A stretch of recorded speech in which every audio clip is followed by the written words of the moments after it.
अंतर्राष्ट्रीय राजनीति में राजनीतिक संकलन के बिगड़ते हुए बड़े कई तरह के परिणाम हुए।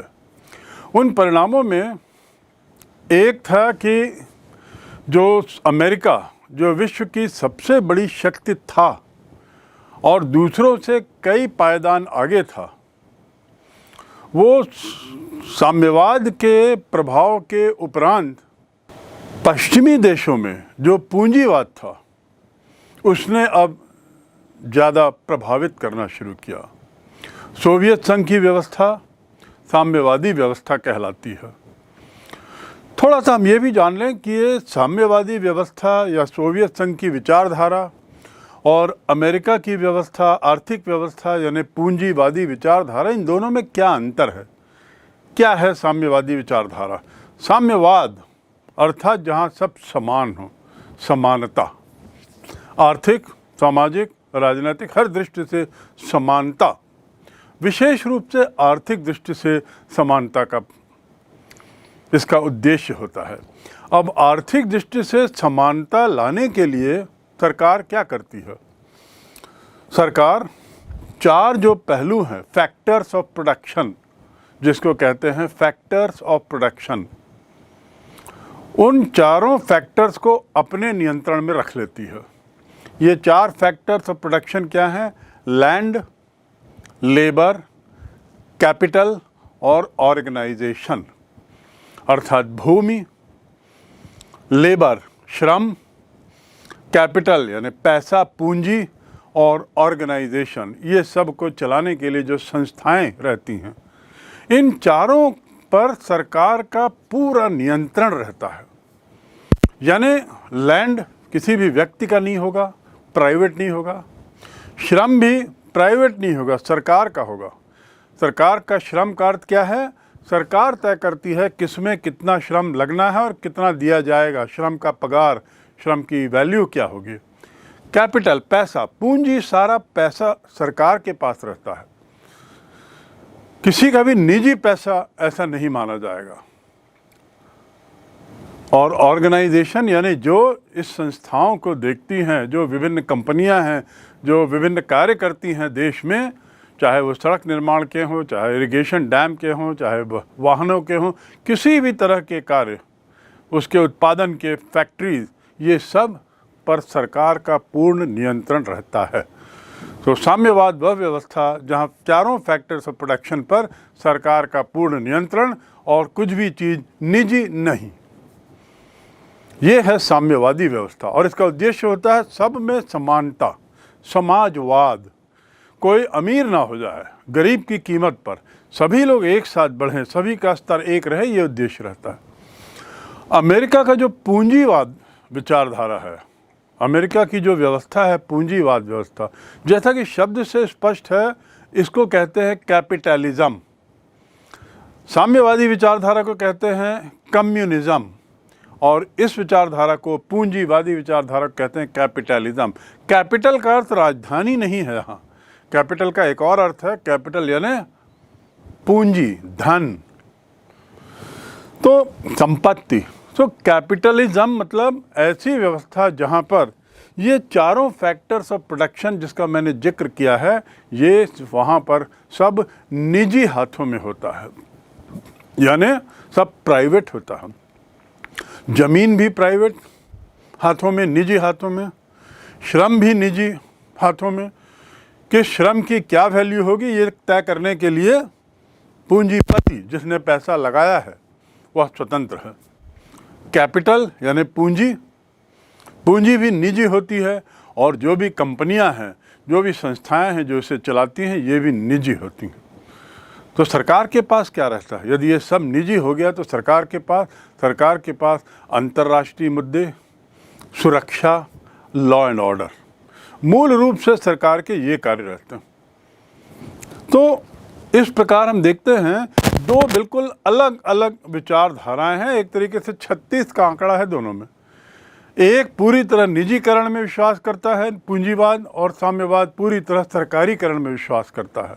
तो साम्यवादी व्यवस्था के सरकारीकरण की व्यवस्था जो है, साम्यवादी विचारधारा के तहत सोवियत संघ में जो चल रही थी और उसके तहत जो वॉर्सो पैक्ट के अन्य देश थे और उसके अलावा कुछ अन्य और देश थे जहाँ पर ये व्यवस्था चल रही थी, सोवियत संघ के विघटन के बाद, सोवियत संघ के जाने के बाद, सोवियत संघ के टूटने के बाद इनमें से बहुत से देशों ने तुरंत पूंजीवादी विचारधारा को अपनाना शुरू किया, क्योंकि उन्हें महसूस हुआ कि साम्यवादी विचारधारा से समाज का वैसा सुधार नहीं हुआ है जैसी अपेक्षा थी, और जबकि पूंजीवादी विचारधारा के आकर्षण से वे लोग उस तरफ आकर्षित हुए जिस तरीके से अमेरिका प्रगति कर रहा था, जिस तरह अमेरिकन्स प्रगति कर रहे थे, जिस तरह अमेरिका के जुड़े हुए देश प्रगति कर रहे थे।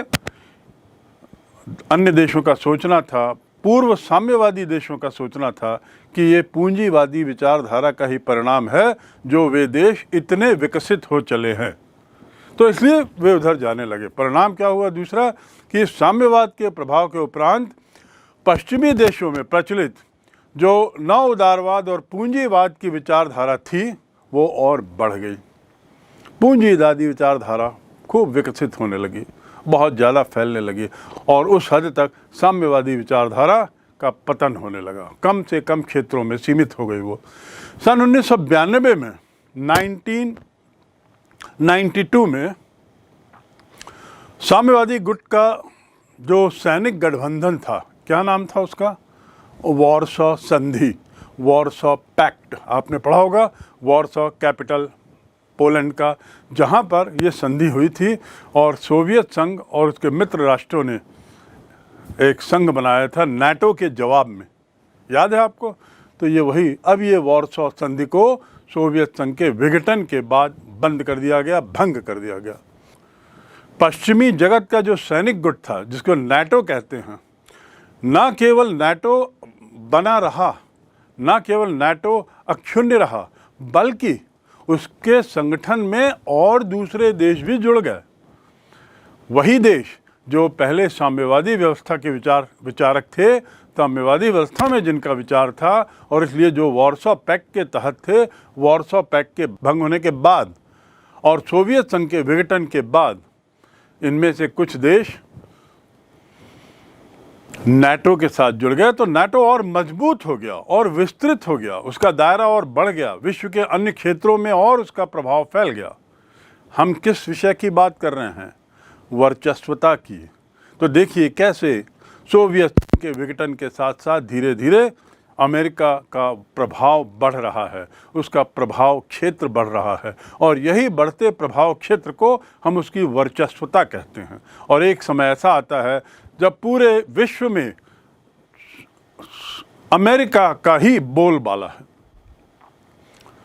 इससे अमेरिका और पश्चिमी देशों का सैनिक प्रभाव भी बढ़ गया, क्योंकि नाटो आखिर था क्या? मूल रूप से वो तो सैनिक संगठन था ना।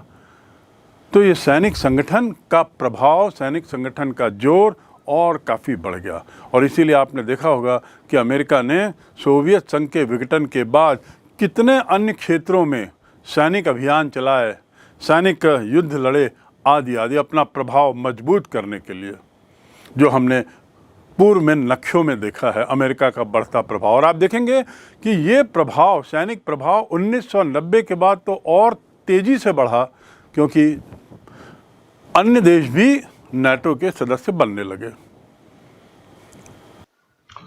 इस अध्याय में हम अमेरिकी प्रभुत्व की प्रकृति, उसका विस्तार और साथ ही उसकी सीमाओं को भी समझने की कोशिश करेंगे।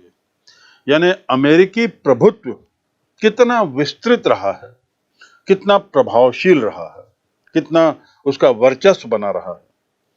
और इसके साथ ही साथ हम ये भी जानेंगे कि एक ध्रुवीयता का विकास कैसे हुआ, अफगानिस्तान की समस्या जो अब और तीव्रतर होते जा रही है, प्रथम खाड़ी युद्ध, 9/11 के वर्ल्ड ट्रेड सेंटर घटना के विरुद्ध क्या प्रतिक्रिया हुई अमेरिका के द्वारा या विश्व के द्वारा, और इराक पर आक्रमण, इन कुछ बातों की भी चर्चा करेंगे जब हम इस एक ध्रुवीयता की बात करेंगे। तो आर्थिक एवं वैचारिक स्तर पर अमेरिका का वर्चस्व और उसके वर्चस्व को समय समय पर मिलने वाली चुनौतियां, इसका भी जिक्र होगा। अगला बिंदु होगा कि अमेरिका के साथ, जिसे हम सही मायने में संयुक्त राज्य अमेरिका कहें तो अच्छा होगा, उसके साथ भारत के संबंध कैसे रहे, उसकी दास्तान हम देखेंगे, जानेंगे। ऐतिहासिक दृष्टि से क्या हमारे उसके संबंध रहे, और फिर हमारे उनके साथ के रिश्तों में जो नया दौर आया, उसके परिवर्तन, कारण और परिणामों को भी थोड़ा समझने की कोशिश करेंगे।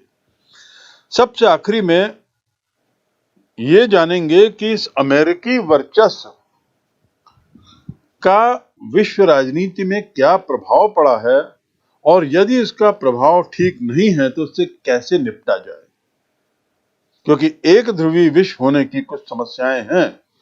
तो अंत में हम पढ़ेंगे अमेरिकी वर्चस्व से कैसे निपटा जाए, और इस संबंध में विभिन्न राजनीतिज्ञों के या राजनीतिक विचारकों के या राजनीतिक समीक्षकों के क्या सुझाव हैं।